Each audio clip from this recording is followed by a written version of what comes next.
Okay. Did you ever see the movie Logan Lucky? I have not. Tell me. Haven't. No. Do I want to? Yeah, I really like it. Why? I think you'd like it. Why? What are you doing with your eye right now? Okay. So it's been so long since I've worn mascara. That you put it on? Yeah. So I'm kind of just feeling it on my eyelash. Oh, like you just enjoy the sensation. Yeah. Or it's like curious because it's like, oh yeah, I do have stuff on my eyelashes. That's how I feel about haircuts. Anytime I get a haircut for about a day, I'm like, yeah.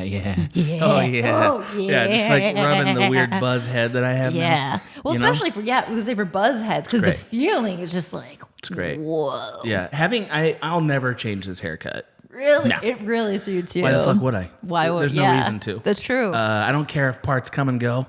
I don't care. Yeah? This is it. I'm doing this now.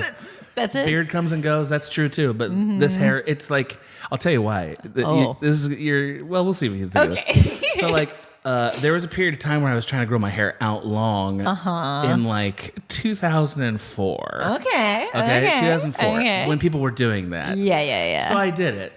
Didn't look great, but I did it. Sure. Okay? Yeah. So one thing I discovered though is the hairline began to recede. Oh. That was when it happened. Oh. Yeah. As you were growing it out. Yes, because when you have to style your hair, first of all, you get more aware of the fact that you're losing hair. Oh, yeah. Right? Yeah. Like you start to notice it. Yeah. I mean, I don't know if you understand that, but I can tell you. I can sympathize. Yeah. I can tell you that there was a moment where it was like, that's too much hair to be coming off my head in the shower. Oh. Yeah. Oh, that's the first thing. Now, the second thing is that I also weirdly had a cyst right near the hairline. Oh. And I was like, I have to keep my hair long forever because I can't have this. Yeah. I can't have it. I'm stuck now. This is my thing, and the hair is retreating. What the hell am I gonna do? What am I gonna do? It's like a battle happening on your head. It was a war, and I was gonna lose either way. Fortunately, I found out doctors are aware of this problem and removed it. And then I was like, well, now I'm shaving my head, so I never have to be in this situation again. Oh my God! What a journey you and your hair have been on. It's definitely a journey. Well, I will tell you. So now, obviously, my hair is short. I've seen that. It's been short for a very long time. I kind of liked that haircut you did, though. Thank I like you. this new haircut you did. Yeah. Oh, thank you. I know you're not that confident about it, but or it seems like you're not. I like it. I do. Okay, great. Yeah. Good. Yeah. Good. I think it looks good. Thank you. Yeah. But yeah, so for a very long time, my hair was long, like, just like regular long hair.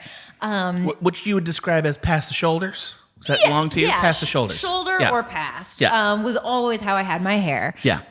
And when after my first year in LA, I cut my hair short, and it proceeded to break something in me. What did it break?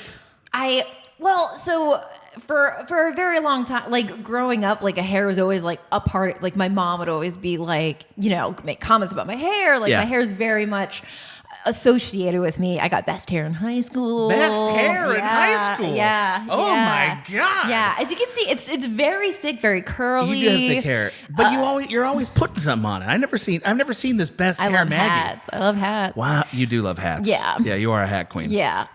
But yeah, like when my hair is long, like I would just be I would just curl it. And also the other reason I did cut it is because here in California it's dry, but in Michigan my hair curls up. Because it's wet out there. Yeah. So. Elven luscious hair was my thing. Luscious. I'm gonna put a little bit of it. Let's worry about the word luscious about your hair. Okay. We'll pump the brakes on that. But I'm gonna need some outside testimony for this luscious. All right. Yeah. But yeah, so when I cut it, just, when you're a woman, there are things that you don't even realize that people have attributed to like your identity that are just exterior things that have nothing to do with you. And that was my hair. I want you to know I do know what this means. Great. I tell you why. Just briefly. So I did a movie once in film school where it was just about some young girl who realizes her rich boyfriend thinks of her like a prostitute, but not not in words, but she realizes it. Right. Yeah. And she comes from a not rich background. Figuring out how to style her hair there was a 45-minute moment where I was like, I don't know how to direct movies. I don't know how to do this. Oh no. You know, like it was so like overwhelming because I understood, oh, this is her whole character. And the actress also understood that. Yeah. And the actress didn't have the right idea either. So nobody had the idea. And so I finally, I'm going to tell you what I did. Great. There's a tip for all of you young directors. I made it someone else's problem.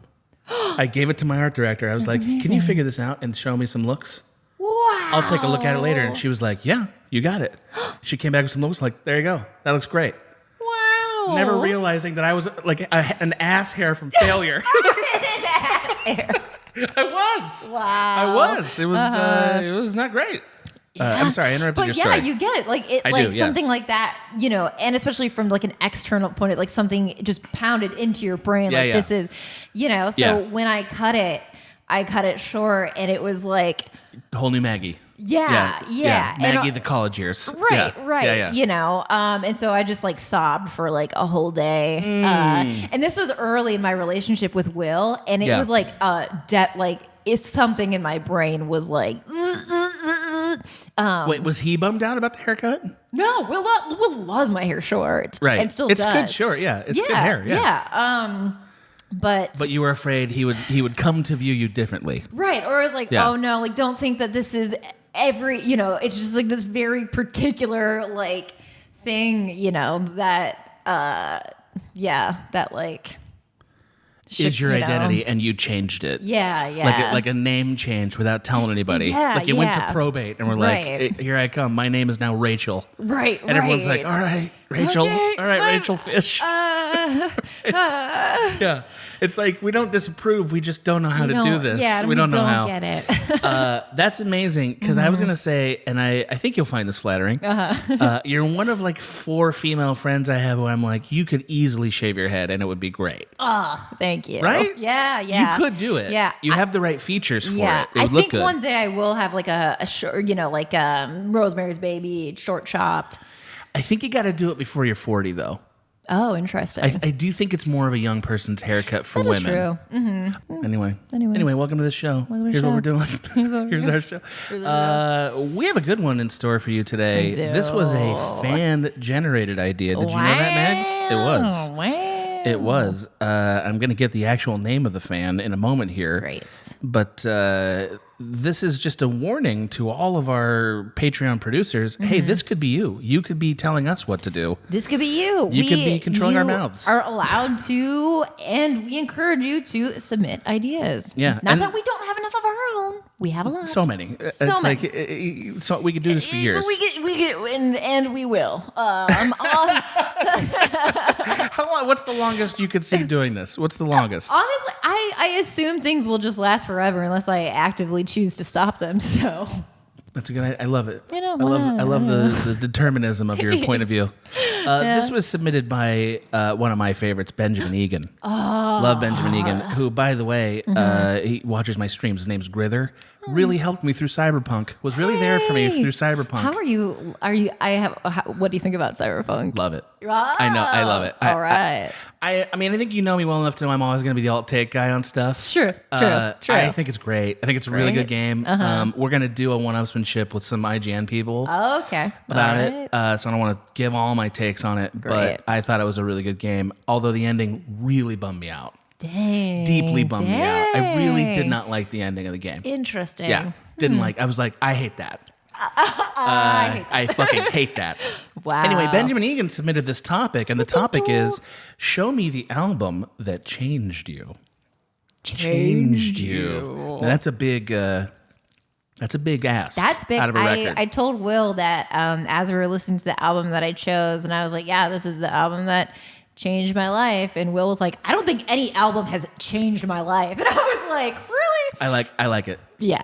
That's exactly what I would expect them to say. Yeah, I know. 100% what I expected. That's the most Will thing to say. Yeah. And then also, to be also the most Will thing, about half an hour later, Will was like, I guess it'd be Skinny Puppy. And I was like, I knew it. You're different. I do it.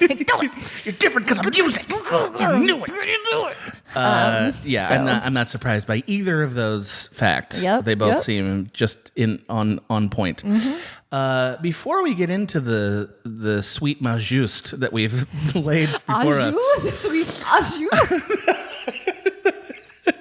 We have some producers to thank, and I've just realized I've set this up incredibly poorly for poor Maggie, who's now going to have. Well, I'm going to have to forward this to you live on the air. You will. I'm forwarding this right now as we speak. I'm forwarding this to poor Maggie, so she also can thank you as she should.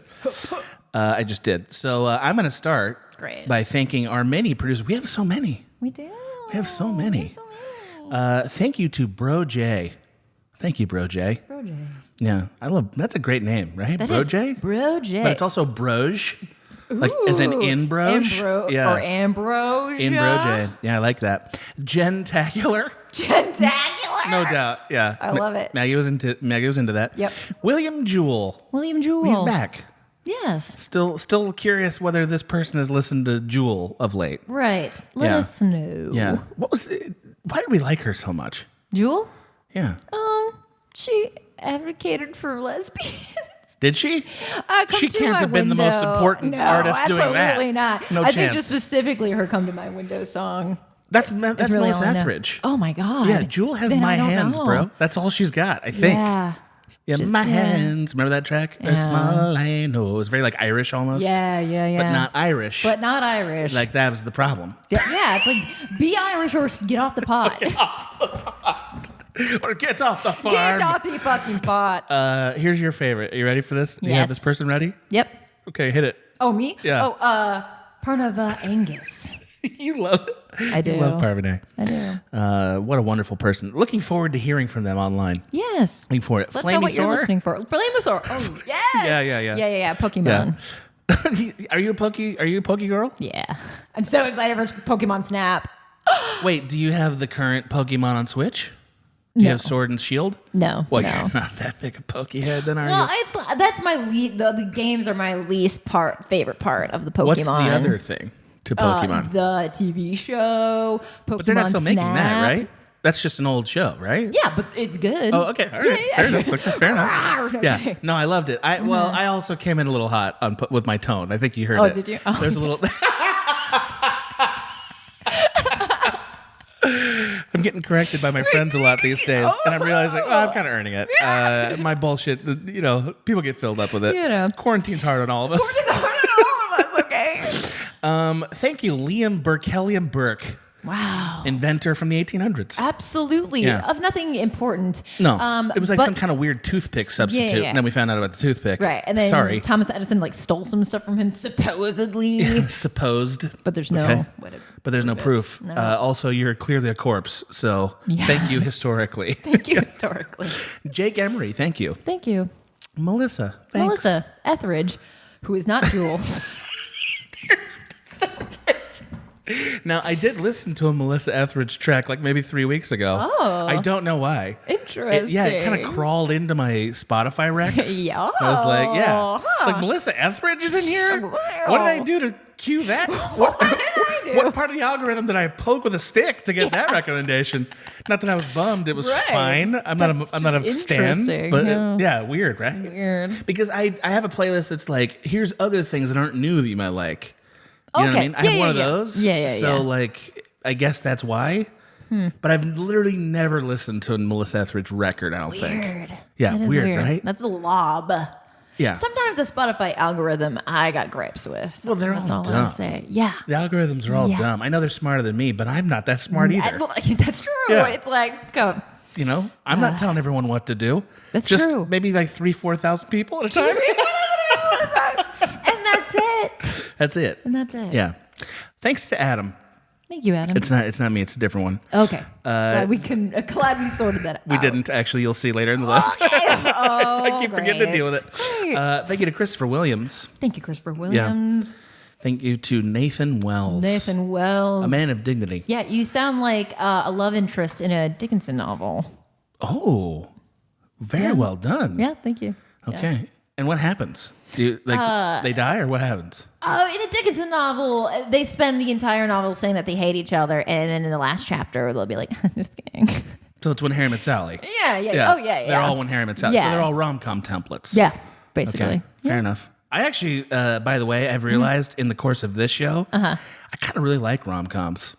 Great. I don't think I should write them because I'm too grim, but Maggie gave me the nicest smile, but but I do like them. I get weird like, oh, they're gonna be together. I get that bullshit from it. Yeah. People it's kind of like a hero story, but in like a root, because you root for them. You're like, oh yeah, these two they should be together. Yeah, Why don't they be together?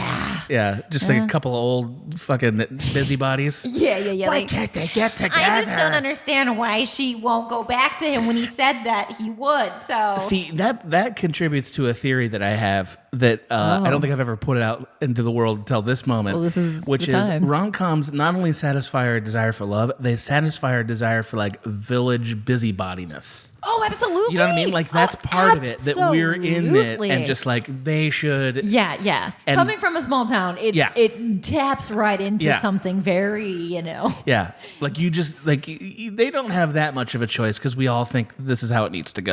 Right. I think it really does. Timothy Shivlet, still sticking with Timothy, not listening to our Angus wreck. No. Yeah. But Shivlet is great. Right. Don't change that. Don't fix what ain't broke. No. But just saying Angus. Don't fix what ain't broke. Maybe a couple more. What do you think? Okay, great. Jason Miller. Sure. Why not? Miller Lite is the beer he's drinking in college. Still, no. Yeah. Oh, no? God, no. What about High Life? I'll drink that. Sure. Yeah. High I'm Life really not is picky. basically Miller Lite, isn't it? Yeah. Like it's just they rebranded and they were Close smart. your eyes, it's the same. Did you ever see those commercials that I think were made by Errol Morris for High Life? No. They're fucking awesome. Oh wait. They're like these weird like single take of like a man with High Life. Like they're so good. Yeah. You gotta check them out. They're Great. awesome. That's the kind of shit I wish they did with commercials more. I do, yeah. You know? Yeah. It's great. Like, why don't they let directors have fun on commercials? Well, I mean, yeah. Well, they also pay so much for directors to do commercials. Yeah. Why aren't we getting, let them do what they want. Let them make an auteur thing. They know. Yeah. Anyway. By the way, have you ever pitched on a commercial? If you're not interested in directing commercials, right? No. Well, most times when I've pitched for commercials, the drawings already done. So it's literally just do this. Wow. Like one time I got pretty far into a DirecTV commercial and like I interviewed a few times and they were like, what notes do you have on the boards? And I was like, I don't know how to answer this. Because what they're really asking is, are you going to do what we're telling you to do? Right. But are you also original? Yeah. Are you going to do things? exactly what we want? Right. But that's actually auditioning for commercials is the same thing. Yeah. Are you exactly what we want, but are you your own voice? Right. We need both. Yeah. You're like, oh my God. How can I be both things? Yeah. Yeah. That's it. That's the truth. Anyway, thanks to Firewalker. Thank you, Firewalker. Oh, this probably is a great moment to drop a little factoid about our friendship. What? We got there was a certain text thread that Maggie started related to the movie Firewalker. Firewalk with Me. Oh, yes. Where did this go? You don't remember what you did? No, oh my God. I do? This No. is so good. Okay, great. Maggie texts me, have you watched Firewalk with Me from Twin Peaks? Out of the blue. I'm like, I actually haven't seen it. Is it good? She's like, it has more of Kelly's tits in it.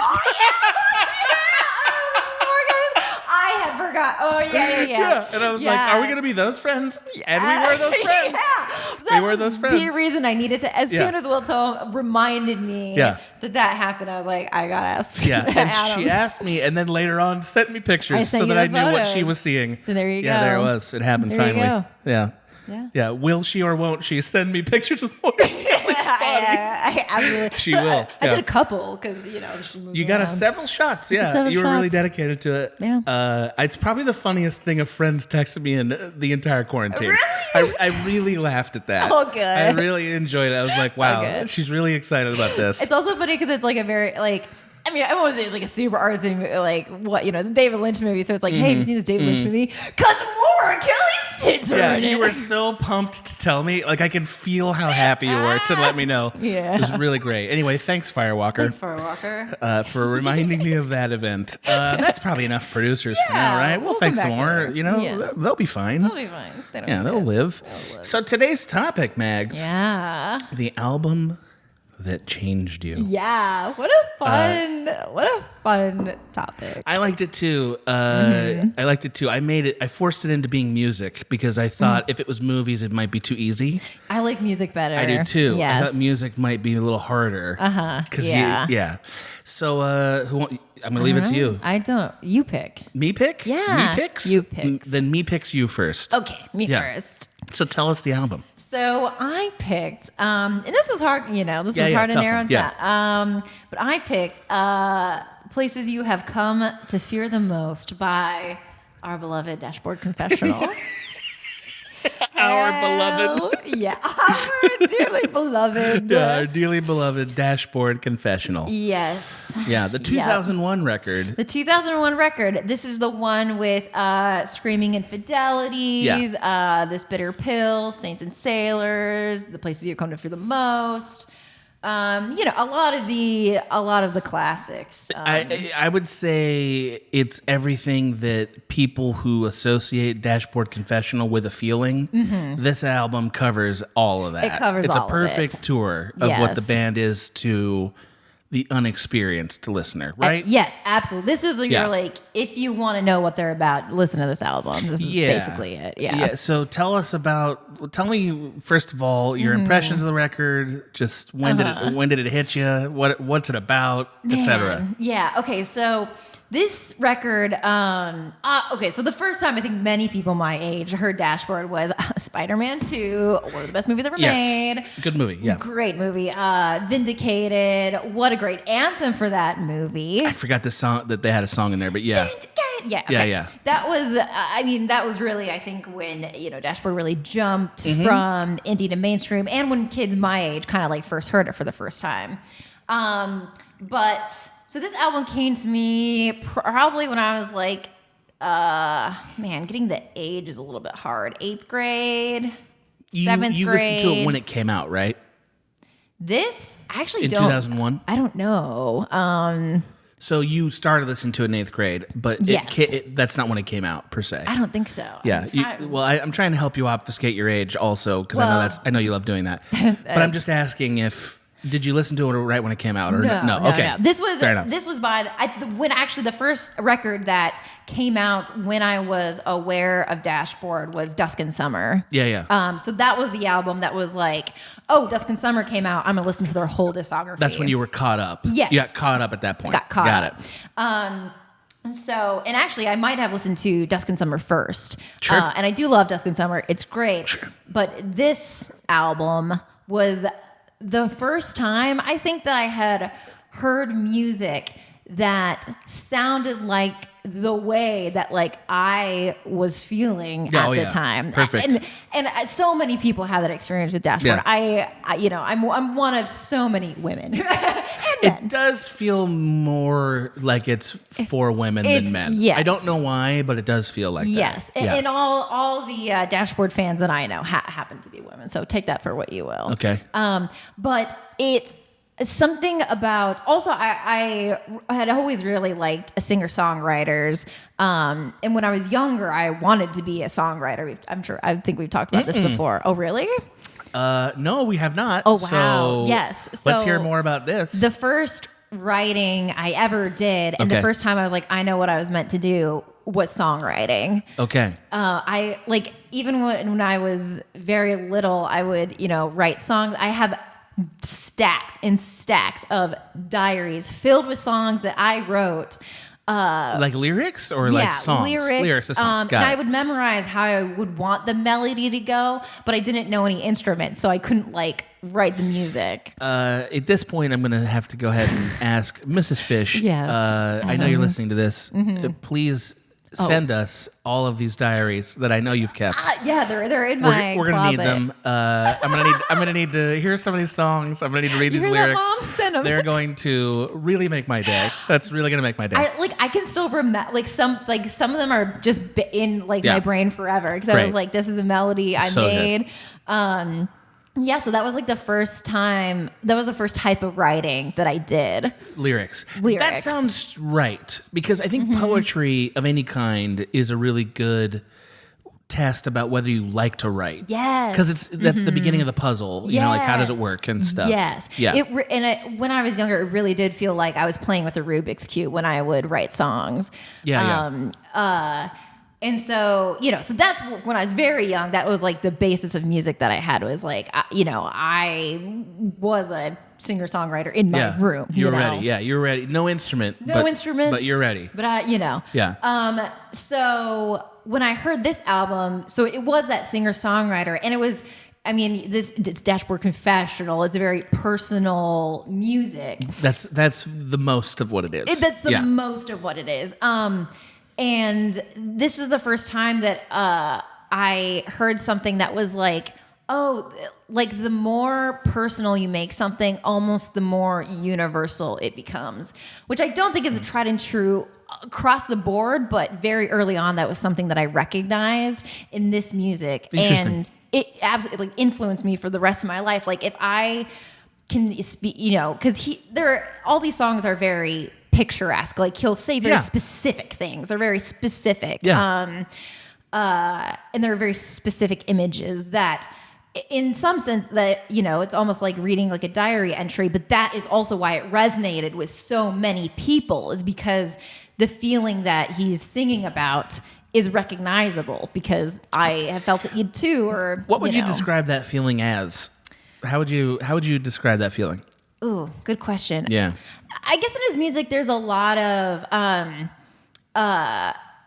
being yourself, but alone, basically. Yes, alone when there used to be another person. Mm-hmm. Yeah. Like it's definitely in the context of a relationship of some kind. Right. And it's always, is it going to work out? Mm-hmm. I don't know I don't know what to do. Yeah. Like that feels like his frame, right? Yeah. And like especially at the time, but I definitely wasn't I didn't really associate it with like a romantic relationship, other than like, I was a young girl, so obviously I would think about romance like all the time. And I wanted to love someone, and I wanted someone to love me, and I wanted these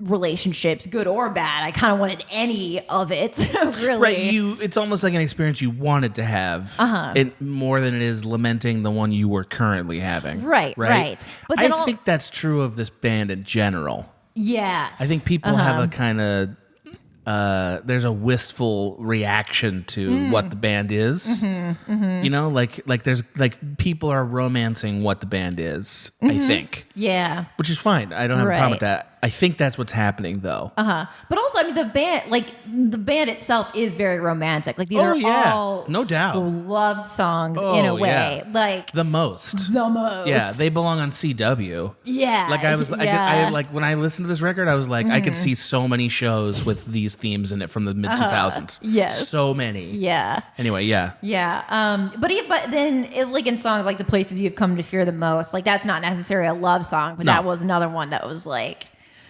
yeah, like especially growing up like in a small town, there are like the idea of like associating places with things felt very personal to me. And also like not being able to like show other people how you were feeling, because I was I still am a very sensitive person, but I think especially when we're younger, you don't really know what to do with that, because in middle school you can't be vulnerable.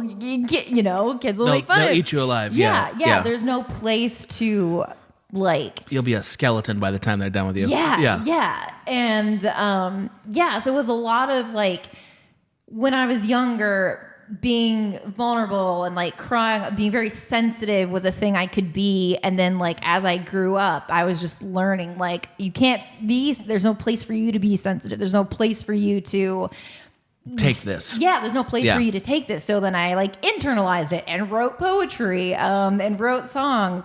And then hearing this album, it was like someone was finally again like speaking to that. Yeah, the thing that I had learned that I wasn't supposed to show other people. So when you hear the record, is it like you acquired the sense that you were not alone? Mm-hmm. Yeah. Like, is it literally that? Yes. It's like, I'm not alone. Yes, I am not alone. Yeah. Someone else feels as deeply, like when he's like singing and his voice is like cracking and stuff. I was like, the sound of like singing as hard as you can without necessarily even caring about how it is sounding was like how I wished I could like express myself. I wished I could tell someone what I was feeling without, reservation. Yeah. It does feel very unrestrained, but not unrestrained to a point where it's wild. Right. Unrestrained, like it's not embarrassed of itself. Yes. When most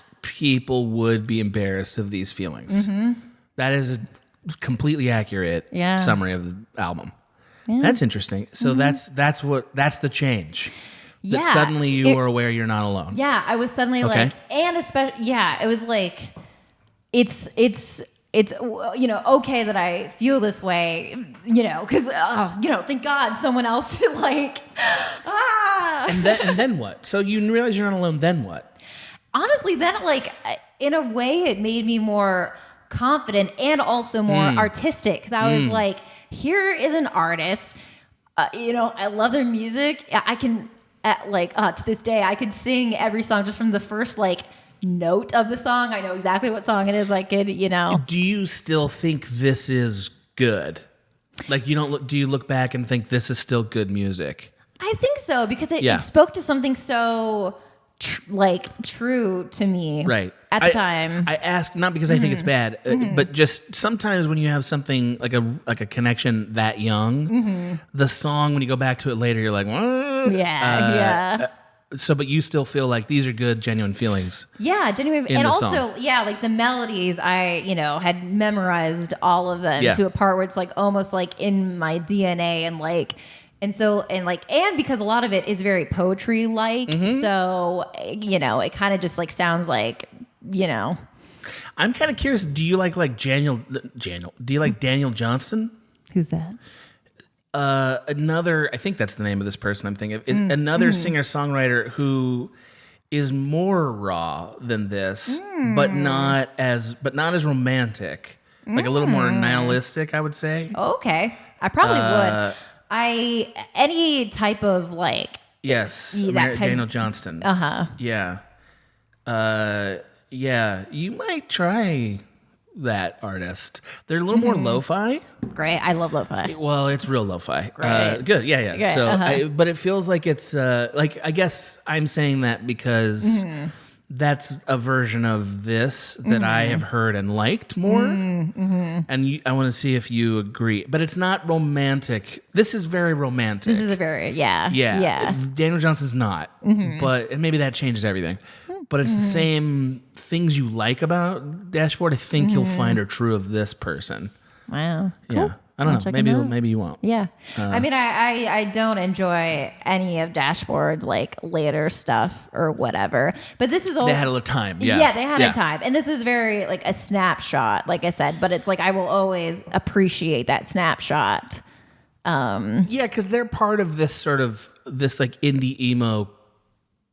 Like I use emo in a different way. Yeah. It's not actually emo. Yeah. But it's this indie singer-songwriter stuff. There was a lot of it at the time. They were probably the most popular of that genre. For sure. But I would include all of Ben Gibbert's stuff, right? Yeah. Although I think he's more clever as a lyricist. Definitely, yeah. But also more pretentious. So the feelings are less. Yeah. Death Cab, that's the band I'm thinking of. Death Cab for Cutie. Yeah. And the Postal Service. And there's a bunch of bands like that.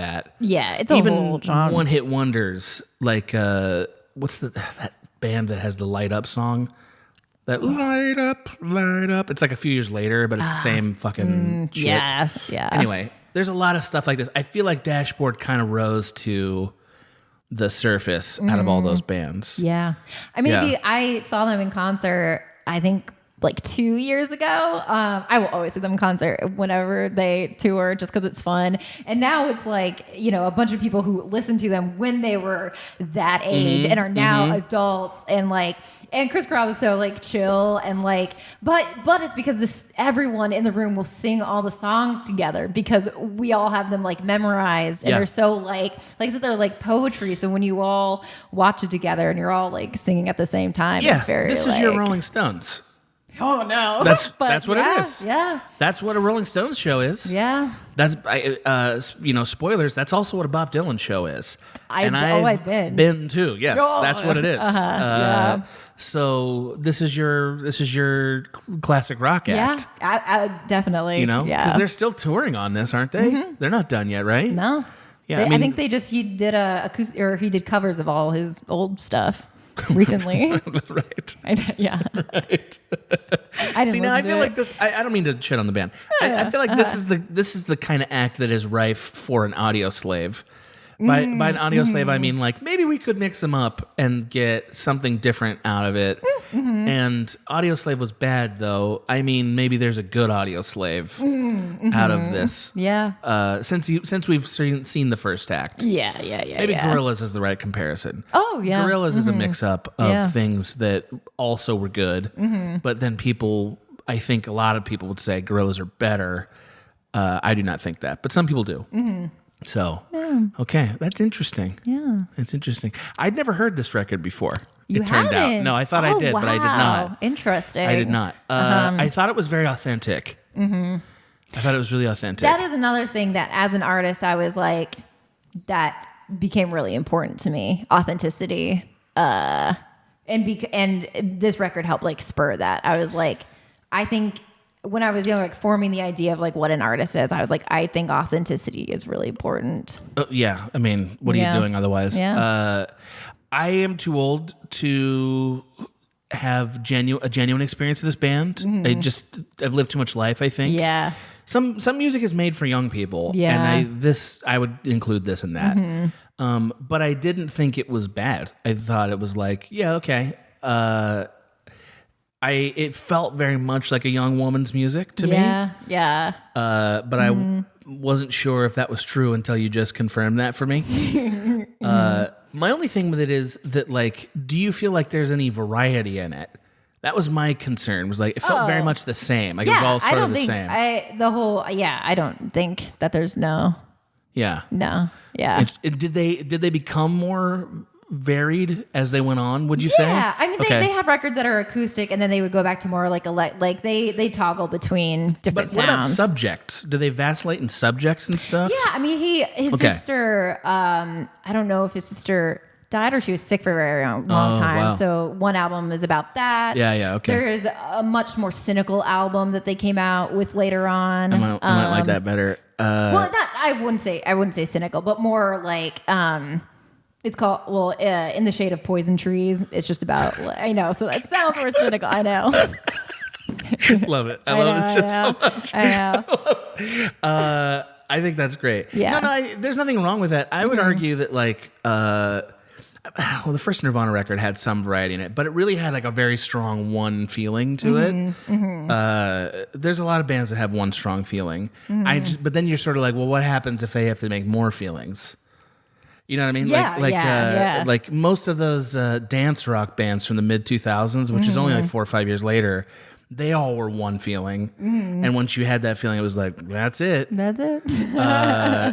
So that's interesting to me. Yeah. I mean, I don't think they ever made anything as good as this. Yeah. Or as resonant as this. Have you ever heard the first Death Cab record? Mm-hmm. We Have the Facts and We're Voting Yes. Mm-hmm. Now I really like that record. Yeah. Do you? I mean, I don't know. When did you hear it? Did you hear it when you were young? Probably. Yeah. Okay. Yeah. Do you feel that it has the same connecting points or no? To you, like emotionally, does it have the same connecting points? I mean, no, but only because I think I heard it later. Yeah. And also the album of Death Cab, it was a Marching Bands of Manhattan was the one that came out when I was young. Okay. So like that was like. That was the one, right? Mm-hmm. Got it. Yeah. I heard Death Cab's record, the first one, almost right when it came out. Oh, wow. Mm-hmm. And I thought it was new and I thought it had a lot of deep emotions in it, but it was very... Literary is not the right word. It was like poetry, but like an E.E. Cummings poem or something. Yeah. That's maybe too strong of it. Yeah. There was weird angles and stuff to it that I really liked. Yeah. And it's so funny to think of these two bands as contemporaries, because I think of Ben Gibbard as being a person who's like, I'm going to like find a way to, with words, obfuscate the thing I feel and then make you dig into it. Yeah. And this guy's like, I'm going to remove everything that's an obfuscation. And they're in the same genre. Yeah. Yeah. It's almost like two approaches to the same goal. Yeah. And I love them, but when I got into Dashboard, I got into Death Cab at the same time. So. Interesting. Yeah. Okay. Do you mind if we transition? Let's do it. Okay, you ready? Great. Well, that leads us to my pick. My pick, which was it was Bob Dylan's "Blood on the Tracks." Blood on the Tracks. From 1975. If you haven't heard this record, I would say you should listen to it immediately. Yes. I think so. I think this is like one of the greatest records ever made, personally. Not because it's not even of my time. Like it's not, I don't connect to it in that kind of way. It's just like, this is why he's Bob Dylan to me. Like when I listen to this, I'm like, that's why he's Bob Dylan. More than the records people celebrate of his. Interesting. Like, they celebrate like Highway 61 Revisited, which I like, and Blonde on Blonde, which I really like, and some others from the 60s. But to me, this one is like the best of his work for me. It has Tangled Up in Blue on it. Tangled Up in Blue. Great track. It has a bunch of songs. The Ballad of Jack and what's the name of that other Lily, Rosemary, and Jack of Hearts. Oh God, I love that song. It has there's a song about the rooster that I super love. Meet Me in the Morning. Meet Me in the Morning's incredible, and Shelter from the Storm I think is kind of a hit that people know. Yeah. And then there's this other song called Idiot Wind. Idiot Wind is a 7-minute tirade against a person who deeply hurt this man. A 7-minute incredible tirade against this person. And when I heard that the first time, I never forgot it. Wow. Because I listened to this record about 2 years after I'd been kicked out of the church. Oh, wow. And that song gave words to exactly how I felt about a person in particular and also about the church in general. It was a perfect summary. One thing about it that was perfect was that Bob Dylan, as a character in this record, is almost always a poor person who is being judged for being poor. And one of the details that I remember very vividly about leaving the church was one of the people involved I had dated for a while, and their parents thought I didn't have enough money to date her. It was a thing that came up a few times. Yeah. Oh, no. Based on how I dressed. Oh. Yeah. Oh. Yeah, really happened. Oh. Really happened. My God. Now, this person was not filthy rich. Like, they were upper middle class. It wasn't like... Makes it worse almost. Yeah. I mean, I'm not here to here it comes. So-and-so. No. It's too late. Yeah. It's too late for that. But I can tell you that the thing that I connected to about what you said about the last record that is true of me in this record is... The reason this record changed me is because somebody gave perfect words to a feeling that I had. And it's so rare to find music that does that, and the music that does that will be with you forever. Idiot Wind, I can't recommend it to any of you who are listening as like a good song, even though it is a good song. Right, yeah. I can only recommend it to you as a song that will give words to your fury without hurting anybody else. Because I needed that. Yeah. I needed words to the fury that wouldn't hurt anybody else. Yeah. And this is it. Wow. This is it. Like it's like he goes on and on and on. And by the way, anger's like that. Like when you're wounded, it goes on it's and like on. cyclical. It's endless. It's endless, and it's like you could forever keep thinking about analog. You know, you can. I mean, and like there's kind of a pleasure in it. I think we all kind of know that, right? Because we're all on Twitter. So if you're on Twitter, I feel like you know to some degree what you're doing. Yeah. Which is like, you're pouring the anger in because if there's a pleasure in it, right? And I think Idiot Wind is that too. I think that's why it's so good, is that like there's a joy, an evil joy, like a malicious joy to like rehearsing it and like imagining the pain that they're gonna suffer one day. Yeah. And like there's just lyrics. I'm just gonna read them. Great. Because they're just they're exactly what happened to me. So people see me all the time and they just can't remember how to act. That happened to me. Wow. I walked on the streets in my old town when I'd been kicked out of the church. Yeah. People saw me who knew me, walked the other way. That happened to me. Whoa. Yeah. Their minds are filled with big ideas, images, and distorted facts. It's exactly what happened. Oh, God. Even you yesterday, you had to ask me where it was at. I couldn't believe after all these years you didn't know me any better than that. I had a friend who stuck with me when I left the church. His name was Tim. Good guy. And he got married to this woman who was very conservative, had been raised in a fishbowl. She was a pastor's kid. And she thought I was too flawed to remain friends with him. Whoa. And so like because he wanted to marry her, he had to decide whether to be friends or get married. Oh my God. And so he got married. Wow. We had this Casablanca farewell weekend at a house he'd bought in Modesto. Really happened. Oh my God. And he was in tears. I was gonna. Yeah. Oh my God. And he was like, I can't believe she's doing this. And I was like, and I told him, this is the truth. I was like, I'm not going to give you family. Like, I'm not going to plan my life around you, man. We're just friends. Like this is, I don't like what she's doing, but like, of course I don't. I'm the other side. Yeah. So you got to do what you think is right. And you have to look out for you. And he did. Wow. There was I would have been like, leave her. But it was his decision. Yeah. I honestly didn't feel like it was my place to say like, I'm sorry, I have a right here. Yeah. Because like I don't have a right. Friendship's not a right. It's a privilege that you extend to another person, or you and to me, insisting on that at the expense of what he really wanted. Yeah. Even if he wanted it with a person who I thought was doing a bad thing. Yeah. Or maybe even not a nice person. It wasn't my right, so I didn't do it. 10 years later, no, 14 years later. 14 years later, I wrote him a chat on Facebook. Now, I did this when I was in another dark place. Yeah. And I told him all the things that had happened between then and now. And he never wrote back. Whoa. But he did read it. It was on Facebook, so I could tell he read it. Wow.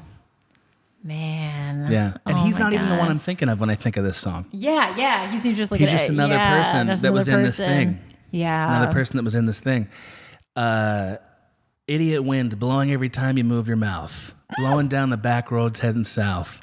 Idiot wind blowing every time you move your teeth. You're an idiot, babe. It's a wonder you even still know how to breathe. That's how I felt. Yeah. That's how I felt. Yeah. Perfect song. Also, Bob Dylan is the wizard of like deep feelings with casual words. Yes. Yeah. So good at that. Yeah. So good at it. And I could read lyrics all day. Great. I haven't known peace and quiet for so long, I can't remember what it's like. It took me 4 years not to be so angry that I couldn't sleep and got upset. It took me 4 years to stop being that angry. It's to this day I'm not the same because I had never known that kind of hurt before. Yeah, and I will never unknow it now. Yeah. It becomes part of your like body, like it lives in your body, and you perform. This is the thing I say a lot, and like I've never explained why on any podcast, but today's the day, I guess. You become the thing that people accuse you of being. People perform to expectations. I've seen that a lot in life, and I've seen it in myself. People accused me of being an angry, dark manipulator. Right. And I noticed after 4 years, I became that thing in response to it. Because it's almost like, why? But like I wasn't that, exactly and it came in at me anyways. And you thought me this, so fuck you. Yeah. Now you're gonna see what that is. Yeah. Yeah. That's how it is. So how did it change me? It changed me the same way this changed you, which is what you're looking for with a great movie or a great song is the experience of it, yes, but also the feeling of somebody knows. And for some reason, once you know that in a deep way, you can go a new place. Yeah. You can go somewhere else. You don't need it anymore. As human beings, the deepest need we have is to be seen for what we are and known and accepted at that level. If we can have that need met, we can continue on. If we can't, we'll do anything to fill that need. Anything. Yeah. You know, that's us. That's people. And this song did not solve the deeper problems of Adam. I don't know what will, frankly. But, you know, I didn't want, like, listening to Metallica or something wasn't the right kind of anger. Right. Yeah. You know, listening to I'm Gonna Scare You music is not the right kind of anger. I needed music that was personal and that encapsulated the feeling of, like, betrayal and one day you're going to pay. Yeah. One day you're all going to pay. Yeah. Because that's how I felt. I have patched it up with almost all those people. Not all of them, but almost all of them. Some of them wrote me a letter of rec to get into film school, so it was kind of a nice... Wow, yeah. Yeah. In fact, when I got into film school, my professor I wrote a personal essay that was about this, and he was like, did you ever go back? That was the first question he asked me in the interview. Did you ever go back? And I was like, no. And he said, did you patch it up with any of these people? And I was like, yeah. Did you read the letter of rec? That was from the guy.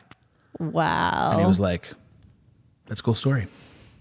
You know? Yeah, I think that's what it means to be changed. Also, after listening to this record, I started listening to a lot of different music. Like, I would say before this, I had like 8 bands, you know, like at Radiohead and Jimmy Eat World and some other bands. After this, I had all the bands. Yeah. Like, after this, I was ready for a lot of different experiences. And there were a lot of great acts that came around that time for me. Like Bjork and who I didn't listen to Bjork when I was younger. I listened to her when I was about 24, 25. And that she's one of my favorite artists. Bjork and Beck's later albums and just a lot of cool stuff. And also just old stuff. Because like I was raised in a Christian home. I didn't hear any of this. I didn't hear the Beatles growing up. Whoa. I didn't hear Rolling Stones growing up. Maybe just a very little bit because we all do. Yeah. But like I couldn't have told you which Beatles record was what. I couldn't have told you that. I didn't know which songs were on what record. I went out and bought all the Beatles records after this.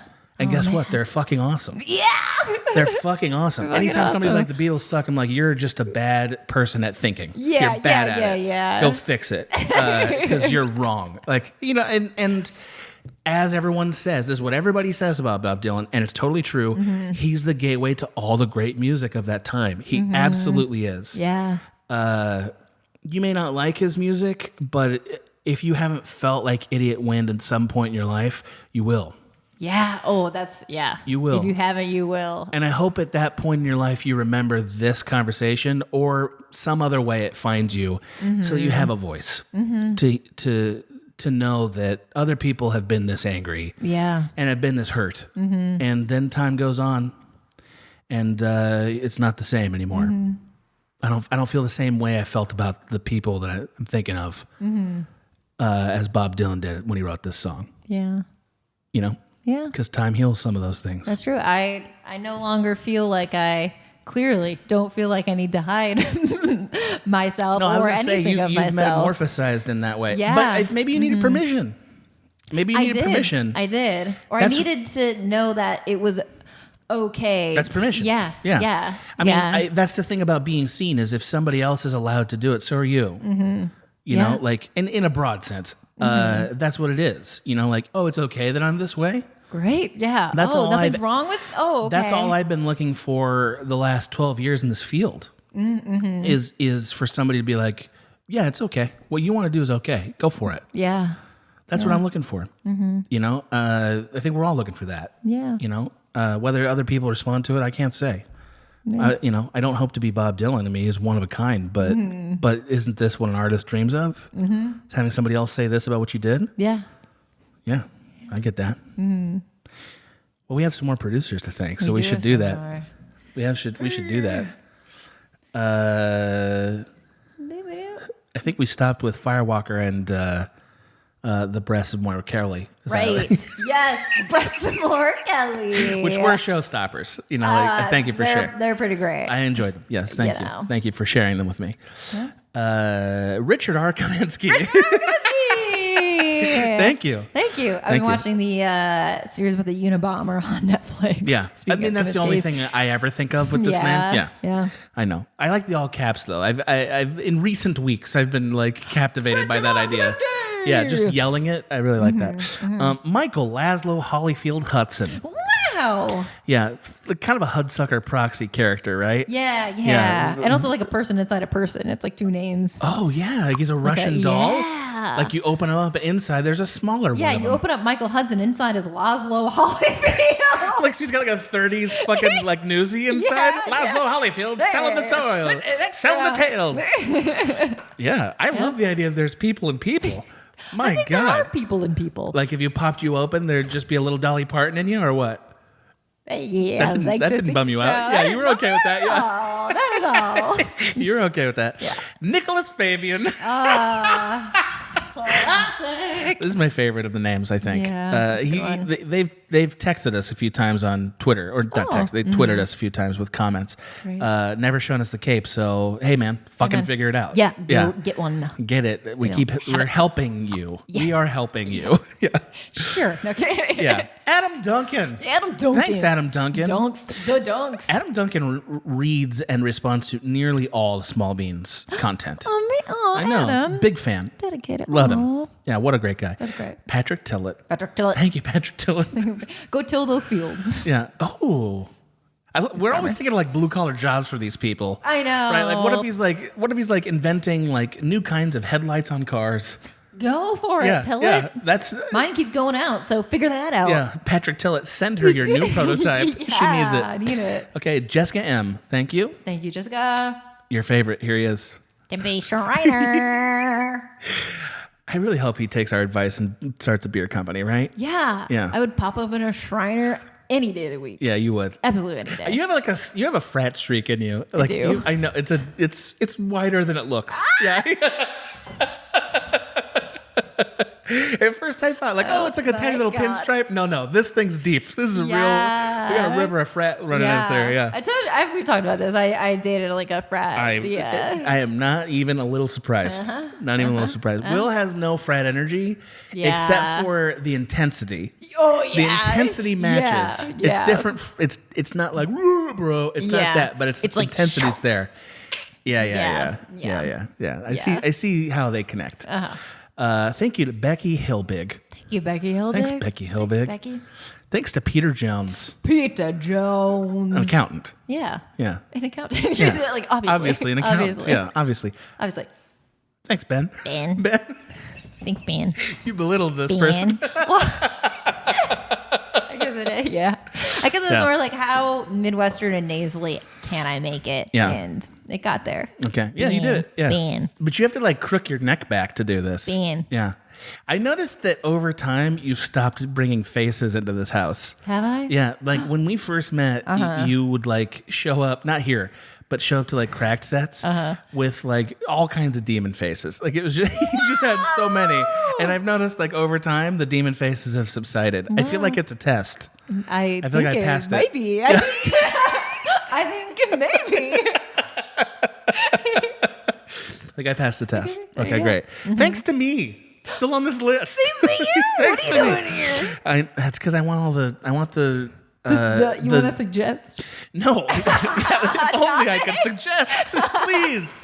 No, it's because I want the patron exclusive content so I can listen to podcasts that come out early. That's true. And I haven't. I guess I just need to talk to Abe. Like, hey man, can you just fucking do this for me, please? Yeah. I'll probably do that. You want to thank a few? Yes. Yeah. Joel Harper. Yeah. Thank you, Joel. I think of him as very strong. Yes. You think of him as like maybe having a harpoon? Absolutely. Like, you know? Absolutely. Like, could be a whaler if it wasn't illegal. Yeah. Whaler in other countries where it still is legal. That's true. Or like your soul belonged to a whaler who died at sea and was reincarnated as you. Yeah. Welcome. He hears the yars in his heart. He hears them. Yeah. Yeah. Keep going. Zach Gibson. You know, I think he belongs in your favorite band. And for the purposes of this joke, your favorite band is the Bee Gees. Oh, yeah. He's one of the kids. You love the Bee Gees. I do love the Bee I've Gees. been surprised to learn that. Really? Yeah, I love the Bee Gees. My mom loves the Bee Gees. My mom also loved the Bee Gees. All I think that's just a 70s child thing. It's just anything, Yeah. but also listening to a lot of their music. They always support women. They're all of their songs are romantic and respectful and kind. And my mom loved disco, so They are the most harmless act I can think of that's not the Beatles. yeah. Like they're pretty harmless. They're pretty harmless. Yeah. Pretty harmless. I agree with that. Yeah. Keep going, please. Benjamin Egan. Benjamin Egan, submitter of topics, helper of cyberpunks. Oh, Yeah. Yes. Yeah. Thank you for both of those services and many more that you provide to you and your 100%. friends. He's been on my stream a lot. What a great guy. What a great Loving him. guy. Also, you missed my boy Garrett Cooper. Garrett Cooper. Oh, Yeah. shit. Oh, Garrett Cooper. Yeah, I know. He's so beautiful. I had to make sure he was brought up. That's another. Yeah. Cooper. There's a lot of Twin Peaks. I need in to this watch the list. show. I've never really gotten into it. I like David Lynch. I don't know if I like a lot of David Lynch. Yes. Okay. Yes. Yeah. And also, Twin Peaks is not my favorite thing. I don't know how it could be. I've seen Mulholland Drive. Yeah. That's fucking awesome. Yeah. It's not Also, Mulholland so Drive. is Blue Velvet. Yes. Those two Yes. movies are Yes. like all-time great movies to me. Yeah. I do love Fire Walk with Me. Like I said, the movie of Twin Peaks Was like very, weirder, very right? good. Yeah. But yeah. Do you like his other weirder stuff? Like weirder, by the way, is did you like Inland Empire? I don't think I saw it. I saw it in the theater with my buddy Steve Elkins, who I've referenced once in a while on this podcast, and I really liked it. And I've never I love the feeling I get from a Lynch film. Yes. Love it. Lost Highway is my favorite. Of his movies. Yes. Yeah. Okay, we love need Lost to Highway. talk about that movie at some great, point. great. Yeah, I don't know where or how, but we great. do because I really like that movie. Me too. The headlight nude scene. Yeah, right. There's something like that might be one of the hottest nude scenes ever. Yeah. And I don't know why exactly. You know what I mean? The whole movie is hot to me, and yes. Yeah, it's a very Yes. and I think a lot. What's her face? Who's in it? Arquette. Patricia Arquette. Yeah, Patricia Arquette in it. Yeah. And she speaks to something, like it's the duality thing, but like. It's more though. It's more, that's what David Lynch is so good at is like I think he has the best sense of like meaning of any director I can think of, but not necessarily in a way that's accessible. Yeah. It's more like it's like if you went to a sperm bank, you expect to jack off, right? That's what you expect. Right. It's like, no, there's a whole other way. Right? You think you're just gonna go there? No. Yeah, there's a whole other route, and I know what it is. Yeah. Really? I mean, Yeah. Yeah. That's. We should finish this up. I like Pie Guy. Thank you, Pie Guy. Thank you, Pie Guy. Thank you to Gage Jennings. Yeah. Once in a while, Maggie does a joke and then turns to me like, "Am I getting away with this?" This time you did. Yeah, well done. Kyle Schroetel, greatest last name in the history of names. Yeah. Never change it. It's perfect. Yeah. Open a motel. Yeah, obviously. Or like just be a veterinarian. You know what I mean? Like just Come go to back the to school. Schroetel. Take your scrotum. Yeah. Skip me. Yeah. I'm tapping out. I'm tapping out. No, but seriously, you see Kyle Schroetel, pet doctor, and you're like, I'm pulling in. Yeah, here we go. Yeah, I didn't even need I'm gonna to buy go, a pug but- and get it sick just so you can see it. So you can see it. Kind of like pugs. Funny faces. Tony Fahey, thank you. Tony Fahey. Daniel Christensen, vampire hunter. Wow. Right? Mm-hmm. Why not? Absolutely. Sure. Carrie Lewis. Vampire. Definitely. Yes. Care Bear's a vampire. Yes. If ever there was one. If ever there was. And your favorite, Adam Taniangello. Adam Sanium Jello. You love him so much. It's your favorite guy. It's you great. Love him. You love him so much. Well, that's how this went. That's the part. I hope you liked it. Yeah. Let us know. Let us know what album changed your life, resonated with you on that level. Yes, submit us by mail. Mail that to Maggie. Mail. I do have a P.O. box that I don't know off the top of my head, but I mail do have it one. to Maggie. Yes. Yeah, mail the CD to Maggie. Thank you. Wouldn't you love getting CDs? Absolutely. I kind of would too, honestly. Absolutely. Hey, if you're one of these people listening to this podcast and be like, if only they would read my name plus a lame joke, you are $10 away from that. You're $10 away from that fate. $10. Yeah, and all you need to do is sign up at the Small Beans Patreon for the $10 I'll show you mine if you show me yours producer tier. That gives you the following benefits. We read your name, maybe jokes. Yes. You can submit topics to us, which I read all of them. Yes, you do. And respond. And vote on them. I respond to as many of them as I can. Good. I'm pretty good about responding to them. Not always, but I'm pretty good. And especially if it's like, oh, you're close to a good idea, but they need work, I'll try to give feedback. Nice. I try to do that. So I do that. And also you get to vote on what the next show is. Yeah. It's really like you get to control our bodies for about an hour a month. Yeah, we are the puppets. Right. You, the puppet master. Right. Yes. I mean, not for your obvious nefarious purposes. Evil producer. Right. Get your minds out of the gutter. Yeah, listen, we'll do evil on our own. Yeah. Very much, thank you. For free, thanks. For free. Yeah, my evil comes free. That's how it's. That makes it pure. Yeah. It's pure and it's good. Yeah. If you're paying for this evil, it's corporate evil. Fuck that. Yeah. I want the authentic evil. Anyway, Mags, what a great time. Look, this is so fun. Isn't it? Yeah, it is, but this is a good one. I liked it too. Yeah, I liked it too. Okay, bye. Bye. This has been a Small Beans endeavor. We're a bunch of pals who make podcasts, sketches, music, web series, and movies. The beans always have new ideas percolating, so make sure to check us out at patreon.com/smallbeans. That's patreon.com/smallbeans, where you can browse all of our current and past content, see what we've got planned in the future, and learn how your support can help the small beans grow into huge, giant monster beans. If you enjoyed this content module, please like, rate, subscribe, or tell a friend about us. We love you!